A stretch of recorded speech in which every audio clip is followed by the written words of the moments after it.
देश के भविष्य यानी हमारे छात्रों के साथ एक बार फिर से घिनौना मजाक हुआ। जिस नीट परीक्षा को पास कराने के लिए बच्चे दिन रात एक कर देते हैं, उसे भ्रष्टाचार की दिमक ने खोखला कर दिया। 23 लाख छात्रों की उम्मीदों पर पानी फिर गया है, क्योंकि 3 मई को जो पेपर हुए थे वो अब लीक हो चुके हैं। अब लीक कैसे हुए, लीक कांड को आज इस रिपोर्ट में डिकोड करेंगे। बहुत स्वागत है आपका, आप देख रहे हैं प्राइम न्यूज का डिजिटल प्लेटफॉर्म। मैं हूं आपके साथ श्रुति अंकद, और इस पूरे मामले में आपको बताएंगे कि आखिरकार मास्टरमाइंड कौन है। ये सिर्फ एक परीक्षा नहीं थी, बल्कि 24 लाख के करीब बच्चों और उनके परिवारों का सपना था। लेकिन एनटीए ने खुद इस पूरे मामले में ये माना है कि कहीं तो खराबी हुई है, कुछ तो परेशानी है, और अब इसकी जांच सीबीआई करेगी। मामला इतना गंभीर है कि शिक्षा मंत्री धर्मेंद्र प्रधान मीडिया के सवालों से बचकर निकलते हुए नजर आए। विपक्ष इसे अमृत काल की जगह विषकाल बता रहा है। कुछ बयान आपको सुनाते हैं एनटीए के अधिकारी और अधिकारियों की तरफ से इस पूरे मामले पर क्या कहा जा रहा है। पेपर लीक का सिलसिला तत्काल प्रभाव से खत्म हो जाना चाहिए। यह दुर्भाग्य है कि हम इस स्टेज पर हैं। यह हमारे देश के बच्चों के लिए, हमारे देश के बच्चों के अभिभावकों के लिए, पूरे इकोसिस्टम के लिए, हमारे तंत्र में मुझे पता है 2 लाख से ज्यादा लोग पूरे एग्जाम में जुड़े थे। यह किसी के लिए श्रेयस्कर नहीं है।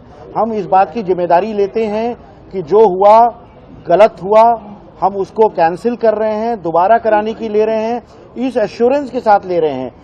तो देश के करीबन 24 लाख छात्रों के साथ एक बार फिर वो हुआ जिसका डर उन्हें कई सालों से सताता रहता है। महीनों की मेहनत, रातों की नींद, माँ बाप की उम्मीदें, सब कुछ एक झटके में तबाह हो गया। नीट परीक्षा को देश की सबसे टफेस्ट एग्जाम में काउंट किया जाता है। वहीं परीक्षा अब पेपर लीक की वजह से रद्द हो चुकी है, और इसी परीक्षा को लेकर, इसी पेपर लीक को लेकर लोग परेशान हैं। यानी जिसने ईमानदारी से पढ़ाई की और जिसने पैसे देकर पहले से सवाल हासिल कर लिए, दोनों ही एक लाइन में है, एक ही कतार में। किसी को नहीं पता कौन छात्र जिसे पेपर मिले थे, क्वेश्चन बैंक पहले मिल चुका था, और कौन से वो छात्र हैं जिन्होंने मेरिट के बल पर यहां तक अपने एग्जाम को दिया है। खैर, अब इसकी जांच तो सीबीआई की टीम करेगी, लेकिन ग्राफिक्स के माध्यम से आपको समझाते हैं कि 1 मई से 10 मई के बीच क्या क्या हुआ। यानी कि 1 मई वो तारीख जब एग्जाम को लेकर तमाम हलचलें चल रही थी। 3 मई को एग्जाम होना था। ग्राफिक्स आपके स्क्रीन पर है। पेपर लीक की ये कहानी किसी थ्रिलर फिल्म से आपको कम नहीं लगेगी, क्योंकि इसकी शुरुआत केरलम से होती है और तमाम जो तार है राजस्थान से लेकर तमाम ऐसे राज्यों तक जुड़ जाते हैं। केरल के एक मेडिकल कॉलेज में पढ़ने वाले छात्र ने राजस्थान के सीकर में अपने दोस्त को एक क्वेश्चन बैंक भेजा था। क्वेश्चन बैंक में ही सब कुछ कमाल है। ग्राफिक्स आपकी टीवी स्क्रीन पर। पहली तारीख 1 मई, केरलम के एक मेडिकल कॉलेज में पढ़ रहे छात्र ने राजस्थान के सीकर में अपने एक दोस्त को क्वेश्चन बैंक भेजा। 2 मई यानी वो तारीख जब ये क्वेश्चन बैंक सीकर के एक पीजी संचालक के पास पहुंचता है, जिसने इसे अपने छात्रों और करियर काउंसलर्स को व्हाट्सएप पर बांट दिए। 3 मई वो तारीख जब परीक्षा का दिन था। जैसे ही परीक्षा खत्म हुई, सीकर के एक पीजी संचालक ने पुलिस और एनटीए को शिकायत दी कि ये सवाल तो पहले ही बाहर आ चुके थे। 7 मई वो तारीख जब एनटीए ने पुष्टि की कि परीक्षा के 4 दिन पहले ही कुछ तो खराबी हुई है, कुछ धांधली हुई, इसके पुख्ता इनपुट मिल चुके हैं। 8 मई वो तारीख जब मामले की जांच केंद्रीय एजेंसियों को सौंप दी गई, और 10 से 12 मई के बीच राजस्थान पुलिस एसओजी ने कार्रवाई करते हुए सीकर और आसपास के इलाकों से 13 लोगों को गिरफ्तार कर लिया, उनसे पूछताछ की जा रही। अब यहाँ सबसे चौंकाने वाली बात सुनिए। जांच में ये पता चला कि करीब 180 में से करीब 150 सवाल उसी क्वेश्चन बैंक से लीक हुए थे, और उस क्वेश्चन बैंक से मैच करके, यानी 720 में से लगभग 600 नंबर का खेल हो गया था। और पहले ही व्हाट्सएप पर इन तमाम जो छात्र हैं उनको सवाल मिल चुके थे, उसके आंसर मिल चुके थे। सोचिए, कोई छात्र महीनों से पढ़ाई करे, दूसरी तरफ कोई सिर्फ फॉरवर्ड मैसेज पढ़कर परीक्षा का इंतजाम कर ले। यहीं से सवाल उठने लगे कि क्या नीट परीक्षा कम और सिस्टम के लिए अब एक फेल्योर बन चुका है। अब पूरा देश पूछ रहा कि आखिर हर बार पेपर लीक कैसे हो जाते हैं भाई। 2015 में AIPMT पेपर लीक, फिर 2024 में नीट पर विवाद, और अब 2026 में परीक्षा ही रद्द। यानी सिस्टम हर बार कहता है इस बार सुरक्षा बेहद मजबूत है, लेकिन पेपर माफिया हर बार उसे चकमा दे देते। कैसे चकमा दे पा रहे?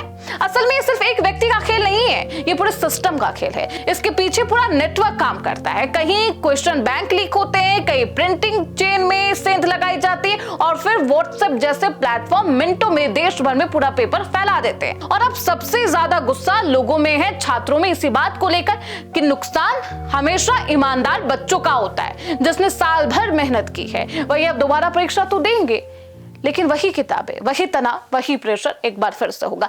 बच्चे क्या कह रहे हैं, छात्र क्या कह रहे हैं, सुनिए। 2 साल तक इतनी तैयारी करने के बाद और पेपर 23 लाख इतना बड़ा नंबर है और हर जगह सेंटर आते हैं, ऑल ओवर इंडिया पेपर हो रहा है। फिर अगर ऐसे ही एक दिन बोले पेपर के 10 दिन बाद वो भी कि पेपर लीक हो गया तो पेपर कैंसिल करिए, ये कोई बात थोड़ी होती है। मतलब इतना एनटीए इतनी बड़ी बॉडी है, गवर्नमेंट बॉडी है, इतने टाइम से पेपर करा रहे हैं, पेपर लीक हो रहा है और पेपर सीधे कैंसिल। इस पर कुछ मतलब करना चाहिए। इतने बच्चे मेहनत करते हैं 2 साल और मतलब ऐसे ही एक मिनट में उन्होंने मेहनत वेस्ट कर दी। सब एकदम रिलैक्स माइंड से, पढ़ाई कुछ नहीं करनी, और आप अचानक से बोल रहे हो अगले महीने आके वापस सीट दो। ये बात तो कोई बेकार सी बात होगी कुछ। मतलब मैं 2 साल से तैयारी कर रहा हूँ प्रॉपर एकदम, एंड पूरा मैंने अपना 100% दिया है। और नीट में भी इस बार काफ़ी अच्छा स्कोर आ रहा था टेंटेटिव आंसर की से, 710 नंबर मेरे आ रहे थे, और फिर अब ये ऐसे बोल रहे हैं मतलब।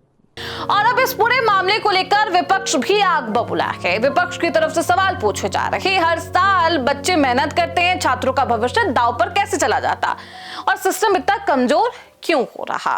एनएसयूआई पूरे देश में नीट के विद्यार्थियों के साथ में मिलकर आंदोलन करेगी, मसाल जुलूस करेगी, अग्रेसिव मोड में हम सरकार को घेरेंगे, क्योंकि हमारे नेता श्री राहुल गांधी जी ने भी इस मुद्दे को बड़ा गंभीर मुद्दा बताया है, क्योंकि ये मुद्दा पूरे देश का वो भविष्य तय करेगा।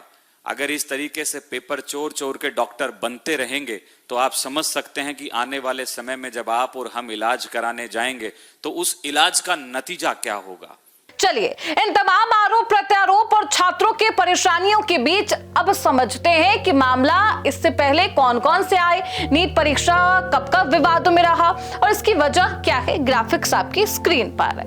साल 2015 AIPMT पेपर लीक कांड, हरियाणा से लेकर पेपर लीक का खुलासा हुआ, मोबाइल और ईयरपीस से नकल, सुप्रीम कोर्ट ने परीक्षा रद्द की, दोबारा परीक्षा करवाई गई थी। साल 2016 यानी कि 1 साल बाद नीट लागू, विरोध शुरू किया गया, कई राज्यों ने परीक्षा का विरोध किया, भाषा और सिलेबस पर भी सवाल पूछे गए, छात्रों ने असमानता का आरोप लगाया।